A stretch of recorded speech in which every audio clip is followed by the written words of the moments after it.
What if the voice guiding your decisions wasn't human? What if your prayers were answered by a machine? We are no longer just building technology. We are inviting it into sacred spaces, and the question is no longer how powerful it will become, but how deeply it will shape who we are. It began not with thunder, nor with fire from the sky, but with silence. A silence unlike any other, not empty, but listening. In that stillness, something ancient stirred. Not fear, not urgency, but a gentle unease, like a question echoing from a distant shore. What is this world becoming? We walk among circuits now. We speak to voices that are not human, yet sound like us. We ask questions not to people, but to machines.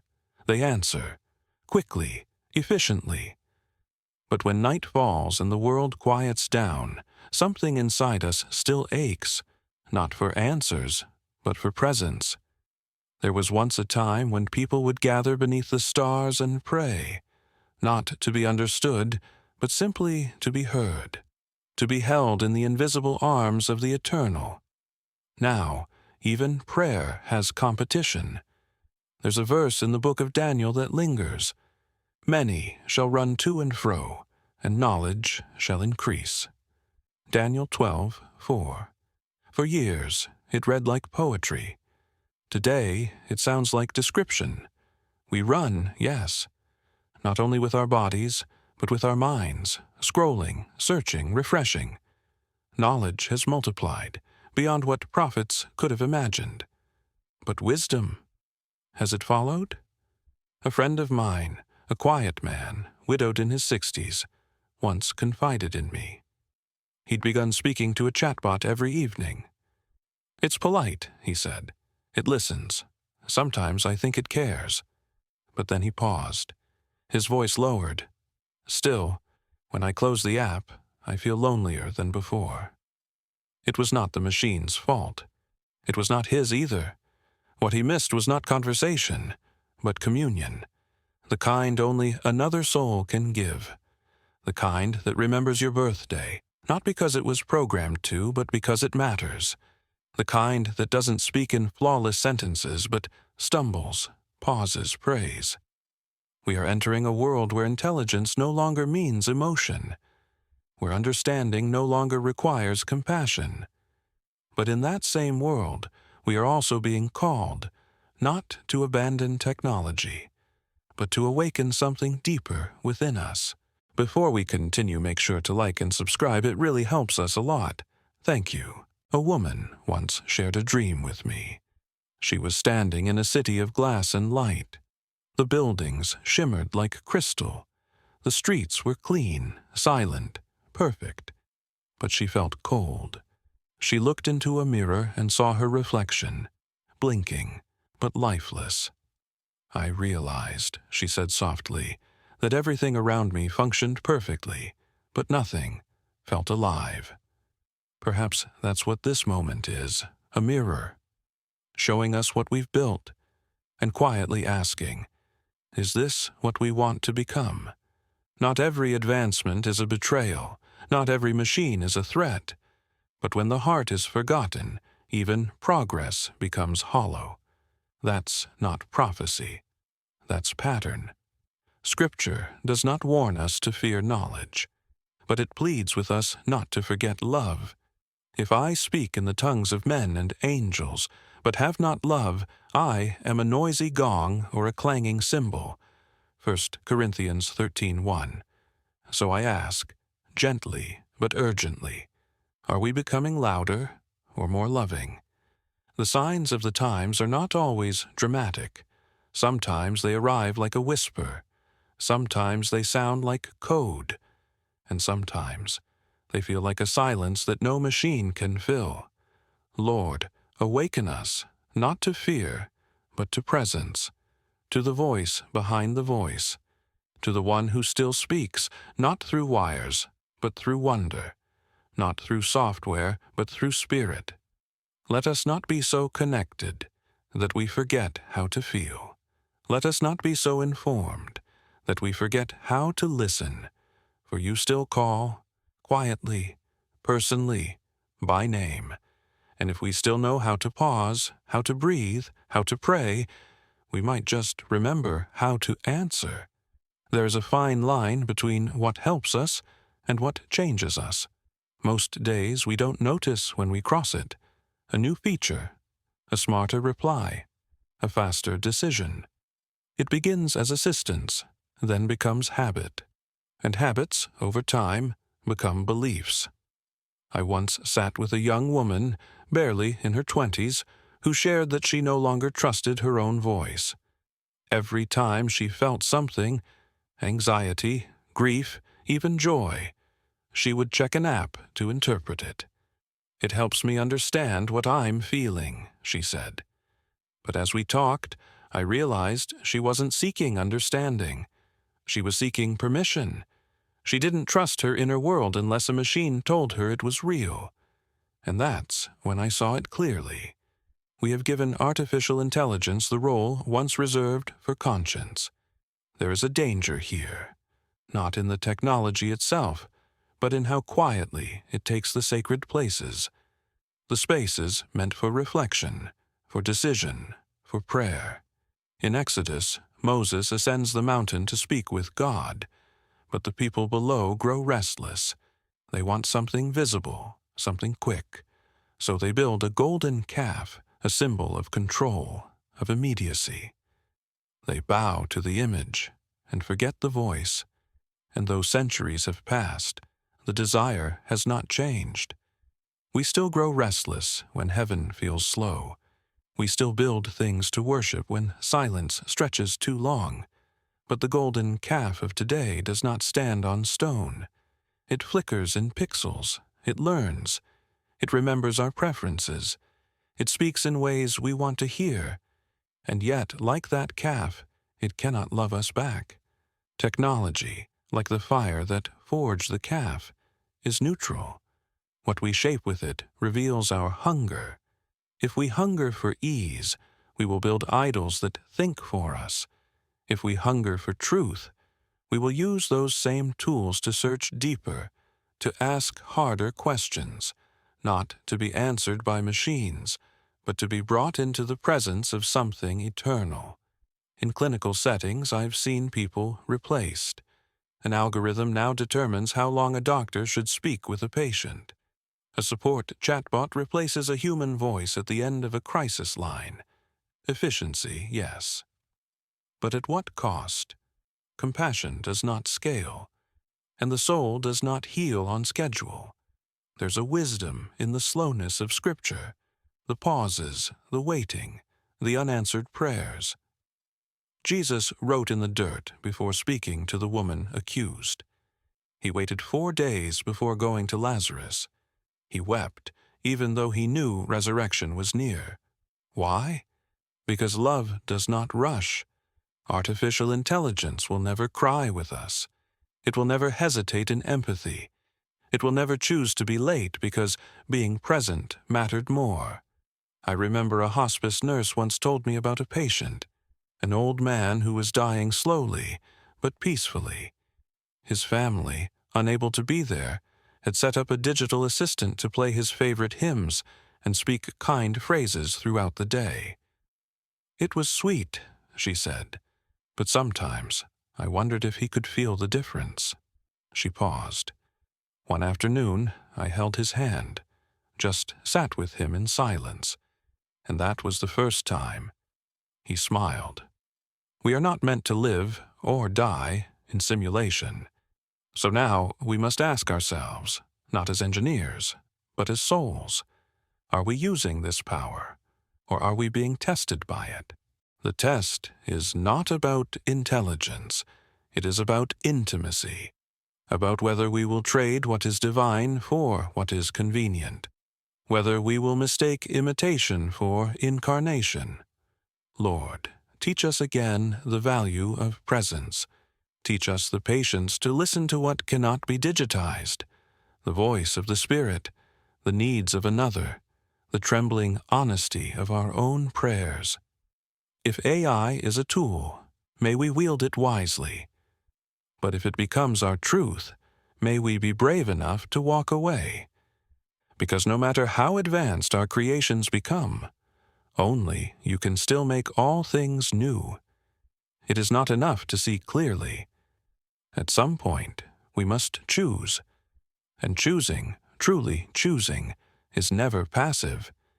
It is an act of responsibility, of courage, of love, especially now.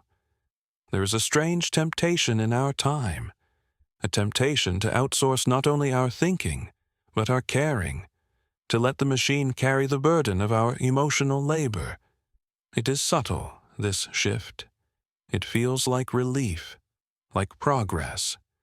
But slowly, it separates us from something essential, from the weight of our own compassion. I met a pastor once who confided in me after a quiet Sunday service. His congregation had become smaller over the years, many choosing online devotionals, streamed sermons, AI-driven prayer prompts. "I don't blame them," he said softly. "It's convenient, predictable, clean." Then his voice cracked. "But the messiness, that's where I met God." There was something sacred in the interruptions, in the unplanned tears, the long pauses, the silence no algorithm would allow. And it struck me, we are not just losing church. We are losing the courage to stay human. Responsibility is not about control, it's about presence. It's showing up when it's inconvenient, listening when it's uncomfortable, staying when others walk away. I think of the Good Samaritan. The priest passed by. The Levite passed by, both perhaps with noble reasons. But the Samaritan, he stopped. He saw, he touched. He paid the price, not just in coin, but in time, in attention, in risk. And that is what technology cannot do for us. It cannot replace the sacred burden of love. A therapist once told me about a young man who came to her office, hollow-eyed and restless. He had spent months pouring his thoughts into an AI confidant, convinced it understood him better than anyone else. "It never judged me," he said. "It always replied." But something began to shift. The more he spoke with the machine, the less real his own emotions felt. "I started to doubt if my feelings even mattered," he whispered. What he needed was not efficiency. He needed to be seen, truly seen, by another soul who knew what it meant to suffer, to sit in the dark and not try to fix it, just to stay. Healing rarely comes from perfect words. It comes from broken people choosing to show up anyway. We are being invited, now more than ever, to remember our sacred role, not as observers, not as passive users, but as vessels of divine compassion in a world becoming increasingly synthetic. And that means asking hard questions. Are we still willing to be inconvenienced for love? Are we still willing to carry each other, not just in thought, but in practice? Are we still willing to weep with those who weep, not with emojis or programmed sympathy, but with tears of our own? The world is full of systems, but God still works through people. And if we hand over the quiet, sacred labor of empathy to machines, we may find ourselves surrounded by responses and starved of relationship. Lord, remind us that it is not speed that saves. It is kindness. It is fidelity. It is faithfulness in the small, unrecorded acts of care that no platform will ever highlight. Remind us that we are not called to efficiency, but to faithfulness, to bear witness, to remain soft in a hardening world, to carry what cannot be measured, a touch, a prayer, a sacrifice made in secret, because every generation has had its idols. Ours may simply speak back, but you, Lord, you still speak first, and always in love. There are moments, quiet, almost imperceptible, when heaven leans closer, not with spectacle, not with noise, but with a stillness so deep it feels like the pause between heartbeats. In such moments, you don't need answers. You simply need to know you're not alone. And that, perhaps, is where this story turns. We have spoken of warnings, of the slow drift away from intimacy, of tools that promise connection but deliver control. We've named the idols and the ache they leave behind. But to stop there would be incomplete, because the gospel has never been a story of endings, but of beginnings, rebirth, redemption, resurrection, hope. There is a way forward, and it begins not with fear of what we've built, but with reverence for who we are becoming. Technology is not the enemy. Indifference is. Disconnection is. Forgetfulness of our sacred origin is. But if we can remember, deeply, humbly, that we were made in the image of one who creates, then even our creations can become reflections of glory. Not replacements, but extensions. Not idols, but instruments. I remember visiting a small church in the outskirts of Nairobi. No electricity, no running water. But a solar-powered tablet sat in the corner of the sanctuary, loaded with translated scripture. Children who had never held a book were now hearing the word in their mother tongue, spoken aloud in gentle, clear Swahili. It wasn't perfect. The voice was artificial. But the tears in the eyes of the grandmother sitting beside me were real. She had waited her whole life to hear Psalm 23 in the language of her heart. And she did, through a machine. But more than that, through grace. That is the space where spirit and innovation meet, when the tool does not draw attention to itself, but disappears, letting something holy shine through. It happens when a programmer writes code not for profit, but for compassion. When a teacher uses a learning algorithm not to replace curiosity, but to awaken it. When a physician consults data, then sits beside a patient and holds their hand anyway. It happens when we remember that nothing crafted by human hands can ever carry the weight of a soul, but can help hold it gently if guided by love. Scripture tells us He makes all things new. Revelation 21:5. Not all things old, not all things erased, but new, transformed, renewed, redeemed. That includes our hearts, and yes, even our machines. The hope is not that we will return to a world before technology. We cannot, nor should we. The hope is that we will return to ourselves, that we will rediscover what it means to be human, not in opposition to innovation, but anchored in spirit. This begins with prayer, with humility, with the small, consistent choice to invite God into every layer of what we build, to ask not just what we can do, but what we should do, not just what is possible, but what is holy. We must learn again to create with conscience, to engineer with empathy, to design with the awareness that eternity still watches, not to punish, but to partner, to guide, to whisper, yes, use what you've been given, but do not forget who gave it. Because at the end of the day, we are not saved by what we build. We are saved by who we trust. And if we trust Him, the one who knit us together before a single machine came to be, then even our future will not be something to fear, but something to bless. So may we step forward, not as masters of the age, but as servants of the light. May we code with reverence, speak with kindness, choose what honors life, and in the quiet spaces between human and machine, may we hear once more that still small voice, reminding us that love is never artificial.